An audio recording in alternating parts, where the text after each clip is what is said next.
Halo semuanya, hari ini kita mau membicarakan topik yang sering jadi pertanyaan, yaitu rumah warisan milik siapa? Yuk langsung kita bahas. Pasti di antara kalian ada yang pernah dengar atau mengalami sendiri kasus rumah warisan yang jadi sengketa.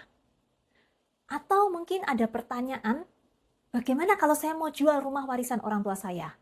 Atau kalau saya meninggal, rumah saya akan jatuh ke tangan siapa ya? Nah, penting banget kita tahu dulu dasar-dasar hukumnya supaya jelas dan tidak ada drama di kemudian hari.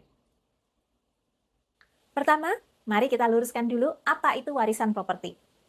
Sederhananya, warisan properti adalah aset berupa tanah dan atau bangunan yang ditinggalkan oleh seseorang yang telah meninggal dunia kepada ahli warisnya. Nah, siapa ahli warisnya? Di Indonesia, menganut ada beberapa sistem hukum waris yang berlaku, tergantung dari latar belakang hukum keluarga pewaris.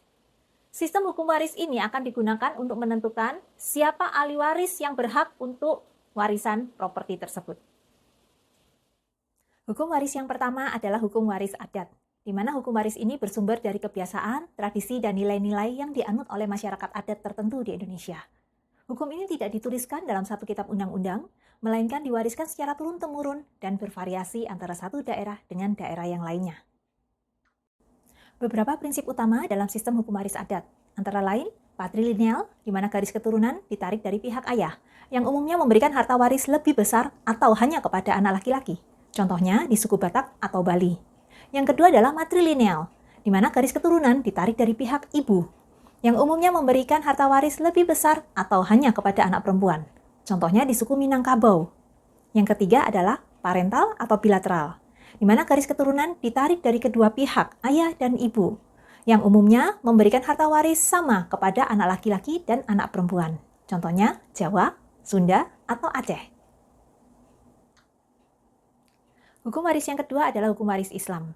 Dasar hukumnya diatur dalam kompilasi hukum Islam atau KHI dan berlaku untuk warga negara Indonesia yang beragama Islam. Pembagian warisan dilakukan berdasarkan prinsip di dalam Al-Quran atau Faraid, di mana umumnya pembagian antara anak laki-laki dan anak perempuan akan dibedakan, dan ada ahli waris tertentu yang mendapatkan bagian pasti. Hukum waris yang ketiga adalah hukum waris perdata, di mana ketentuannya diatur dalam Kitab Undang-Undang Hukum Perdata atau KUHP, di mana hukum ini berlaku untuk warga negara Indonesia non-Muslim atau mereka yang mau tunduk pada hukum ini. Jadi untuk yang beragama Muslim pun boleh menggunakan hukum ini. Pembagian warisan dilakukan berdasarkan golongan warisan. Misalnya, golongan yang pertama dan teratas adalah suami atau istri yang hidup terlama beserta anak dan keturunannya. Dan pembagian warisannya pun dilakukan cenderung sama rata, tidak membedakan jenis kelamin, sehingga anak laki-laki dan perempuan akan mendapatkan bagian warisan yang sama. Dalam pembahasan kali ini, kita akan fokus pada hukum waris perdata, yang ketentuannya diatur oleh negara dan berlaku untuk warga negara Indonesia non-Muslim atau yang memilih tunduk pada hukum ini. Berdasarkan KUHP, ahli waris dibagi menjadi beberapa golongan, dengan hierarki sebagai berikut, mulai dari prioritas yang pertama sampai yang terakhir. Golongan pertama adalah suami atau istri yang hidup terlama beserta anak dan keturunan dari pewaris.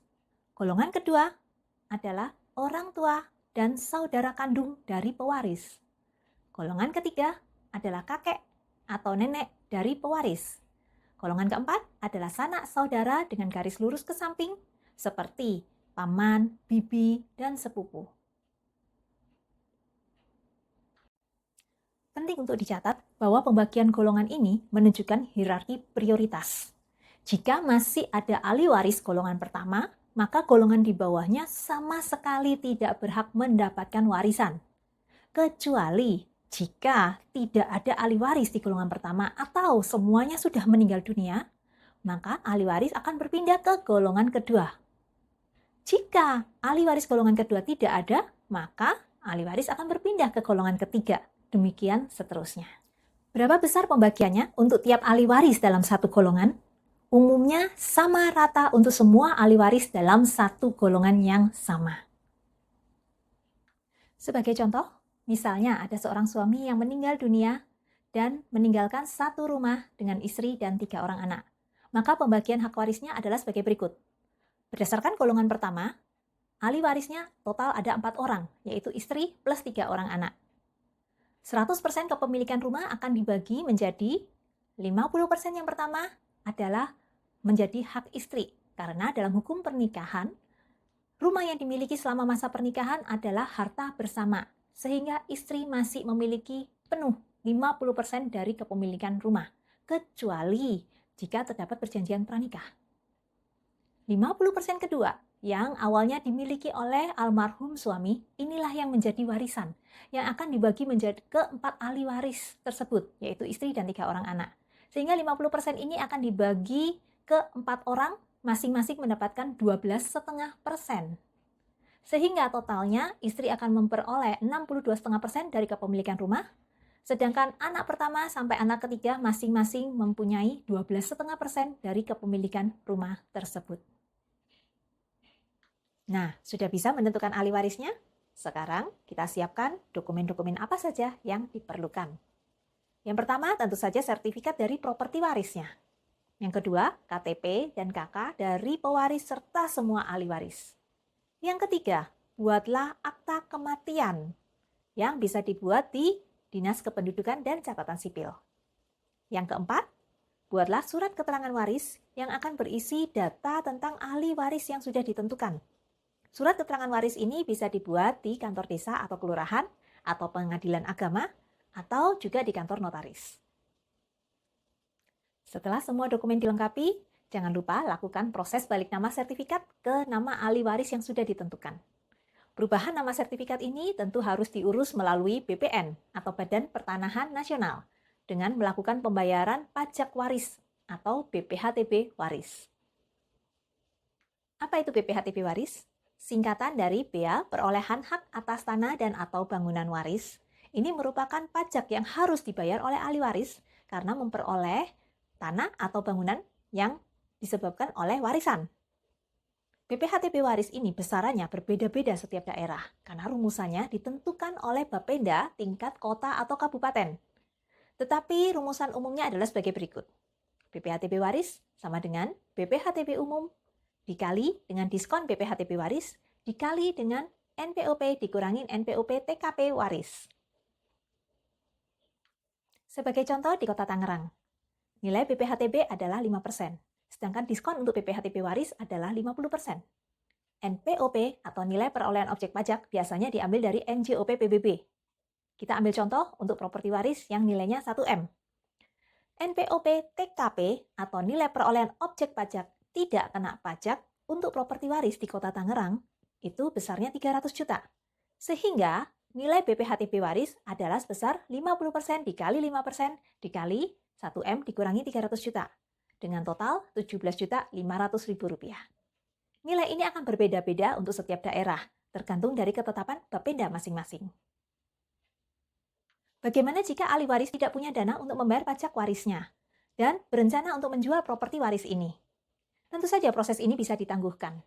Pembayaran pajak dan balik nama sertifikat waris bisa dilakukan bersamaan dengan proses balik nama sertifikat ke pembeli yang baru jika properti waris ini berhasil terjual. Masalah properti warisan mempunyai kompleksitas yang berbeda-beda di masing-masing keluarga pewaris. Bagaimana jika ahli warisnya sudah WNA? Bagaimana jika ahli warisnya masih di bawah umur?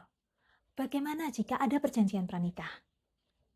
Dan karena nilainya yang cukup besar, properti waris ini rawan menjadi bibit sengketa.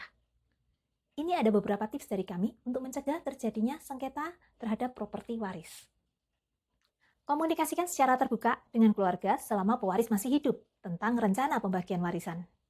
Buatlah wasiat atau hibah yang resmi di hadapan notaris jika pewaris ingin melakukan pembagian secara spesifik. Libatkan ahli hukum. Jangan ragu untuk berkonsultasi dengan notaris atau pengacara khusus waris untuk menghindari kesalahan hukum. Jangan menunda pengurusan warisan. Semakin lama proses pengurusan warisan ditunda, potensi masalah akan semakin besar. Demikian penjelasan singkat kami mengenai hukum properti waris di Indonesia. Semoga bermanfaat dan bisa menjadi panduan buat semuanya.